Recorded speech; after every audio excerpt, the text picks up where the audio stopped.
Hey, welcome on in, guys. Tobin here with you, and thanks for checking out the channel. Hope you're doing well there. If you guys could subscribe, that'd be great, and appreciate you stopping by. Hey, man, shout out to all the fans who went out there to Dolphins camp, boots on the ground today for the first day. I guess it is earlier, so maybe that's a little bit better, but, man, covering those practices, that was like one of the first things I did at the station was covering training camp practices back in Davie. Whew, soupy. And then, like, you just get, like, the mic. Trying to get the mic in your face and someone's forearms in your face, hairy forearms. Just ugh. Either way, football is back though. Everybody's just Jones for this thing to be all the way back. The Miami Dolphins, speaking of Jones, they signed Jack Jones to their secondary. It looks like the Dolphins were tired of waiting for Rasul Butler to come out there. Rasul Douglas, rest in peace to the great Rasul Butler, who once got absolutely hammer dunked on by James Ennis on the Miami Heat on an opening night. They signed Jack Jones because they were tired of waiting for Rasul Douglas to sign his deal.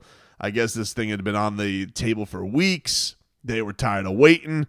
So they bring in Jack Jones, who's, had some good success with the Raiders last year. The Raiders team that's just cutting people willy-nilly. That Christian Wilkins story is still crazy to me. It really is. I guess there's some fodder out there. I think it was from Josina Anderson that there might have been some altercation with a teammate or something like that. It still remains one of the strange stories that I really am looking to wait on these details all coming out because it just doesn't add up. But Jones is now in the fold for the Miami Dolphins, and it is one of those where the Miami Dolphins seem like their secondary is starting around to form. Everybody kind of had to hold their breath a little bit today because Cater Kohu went down. He got tangled up with Tyreek Hill. And Darth Cater, one of the guys that's crazy, the story that this guy has become, where, you talk about just camp underdog story, undrafted to now it's like, can't really afford to lose him. So, hopefully he's going to be okay. But they bring in Cornell Armstrong. They bring in Mike Hilton this week, and now Jack Jones. So, that depth is starting to round to form. They, of course, lost Artie Burns this week.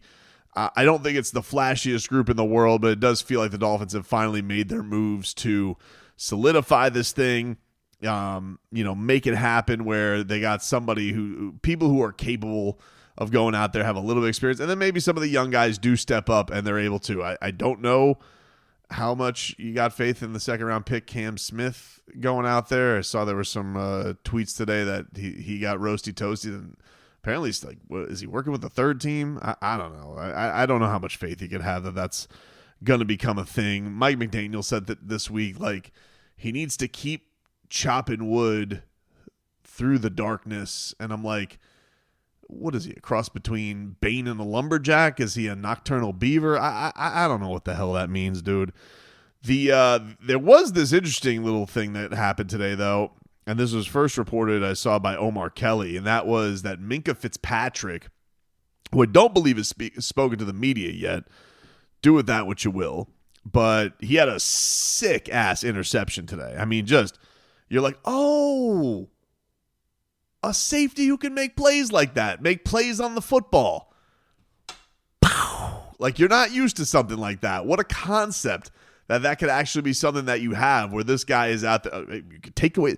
You can do that. You can take away the football. I didn't even realize that was a thing. It's almost a foreign concept to Dolphins recently of, oh, man, playmaking safety.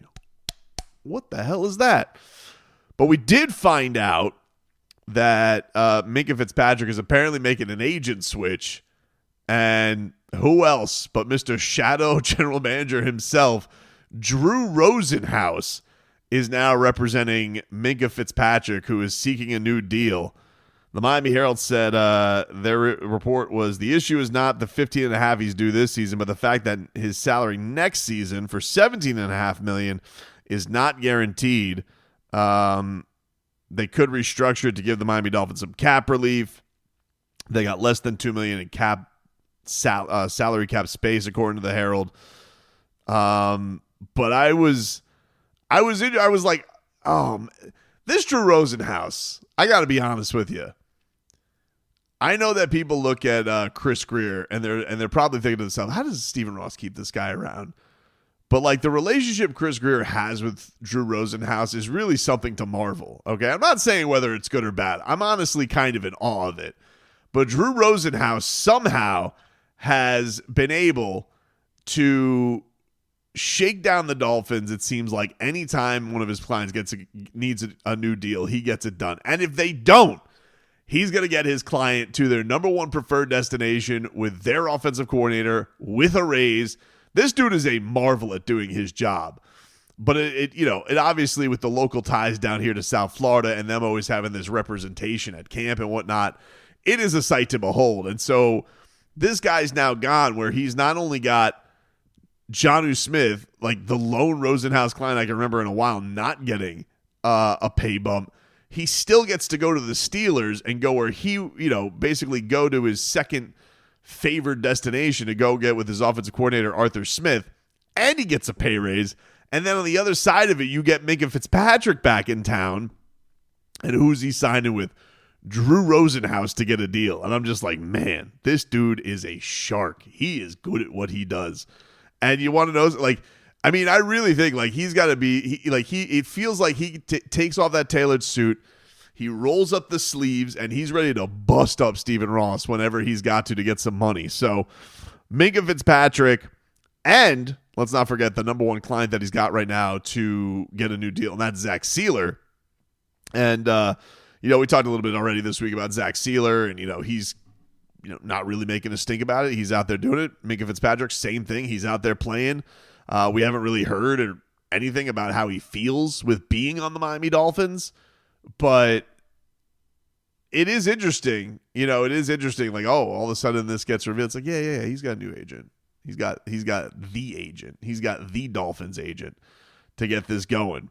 And I do wonder, because Drew also, he has Tyreek Hill. And remember, the one thing that's interesting about having a Drew Rosenhaus as your agent, he's probably the most famous agent in the league. I'm not saying whether he's the best or not. I'm sure there's other guys who, will stake that claim. But he's definitely the most famous. He's done the media game better than anybody has probably in the history of agenting. Not only, with his local hits here on SVN for long as I can remember, but now, this is a guy, if Pat McAfee wants him on his show, he'll do a long hit there, and he'll riff for a half hour on Tyreek Hill and where the standing of his client is. Remember when this all went down, Drew Rosenhaus, boom, immediately was on McAfee defending Tyreek Hill, saying he was playing through injuries when others weren't, got the back of his guys.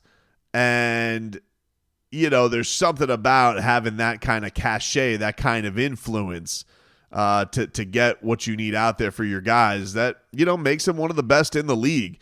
But it's always noticeable because, with Miami, it feels like sometimes, half the team is damn represented by him. I think there was at one point where, what do you have, 8 guys on the starting defense that were represented by Drew Rosenhaus a few years ago.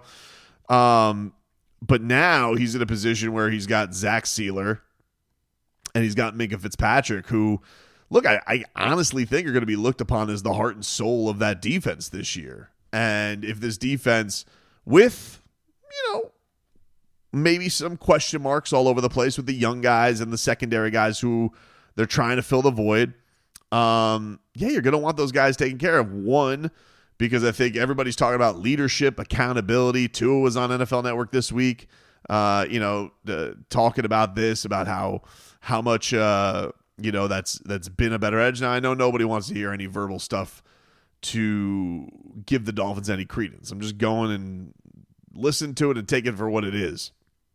But certainly the guys that are going to have that gravitas with them, that carrying, are going to be Minkah Fitzpatrick, and they're going to be Zach Sealer. And if they want to be taken care of,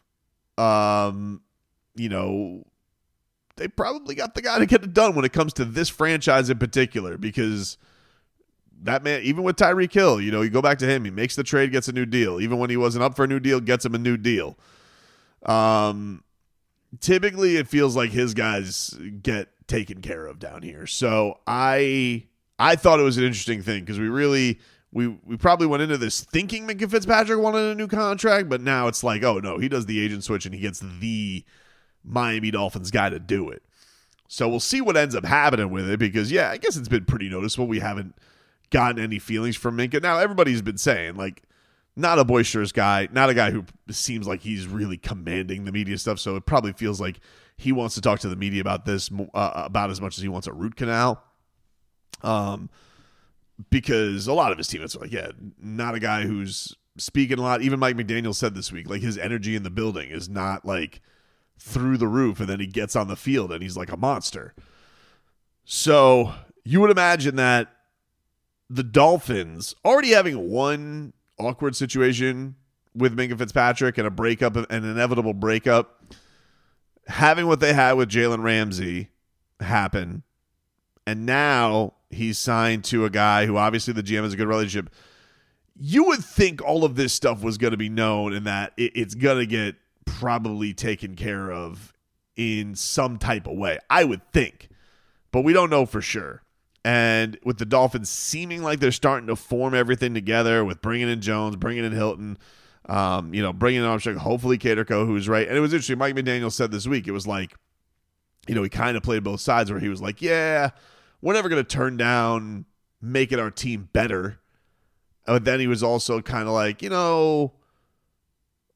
just because you guys don't know who's good out there doesn't mean we don't. But then, of course, you had some injuries that did drop the Miami Dolphins or put the Miami Dolphins maybe in a bigger place of necessity. And that's been the position that's, seems like it's getting diced up. I think, Burns, Kohu got banged up. I think BJ Adams got hurt today. So certainly the Miami Dolphins need to make themselves somewhat formidable. I'm not saying they need to have all pros out there all over the place, but it did need to get handled one way or another with this. So that's good to see. It's just going to be interesting to see if there's any more drama that comes from this, Minkah Fitzpatrick thing. But I will say, it does feel like even with him and Zealer wanting new contracts and them having, Rosenhaus, it feels like it's about as little drama as it could be because they're just such workers and guys who aren't about that stuff and do want to just show up, do their job, enjoy the football. And, hopefully that stuff happens. So I don't think it's, any concern that he's got a new agent. I just think that it's interesting that it's like, oh, he's got the guy that'll probably get the deal done if he's with the Miami Dolphins. And it's funny how both sides of the coin of this Steelers-Dolphins trades are going to end up probably benefiting Drew Rosenhaus. So I found that to be an interesting development today with the Dolphins and their rebirthed star safety coming into the fold. But it is good to see that some of these holes are getting all together as what do they got, pads going on Tuesday, and then they can get to the nitty gritty of this thing and wind down to their first preseason game and get to the joint practices and really pick this puppy up because, the word has been that, the secondary has been doing all right, but there's obviously been their injuries. The O-line, even though they haven't had Aaron Brewer, Andrew Myers kind of stepped in pretty nicely. Find out Savai Nye is going to left guard. James Daniels starting to ramp things up on the right side. So, yeah, you would like to see all the questions and concerns and all that, get to the point now where, like, all right, these guys get to prove themselves and maybe ease some of that stuff as we close in on as we, open up camp and start working the way towards the season.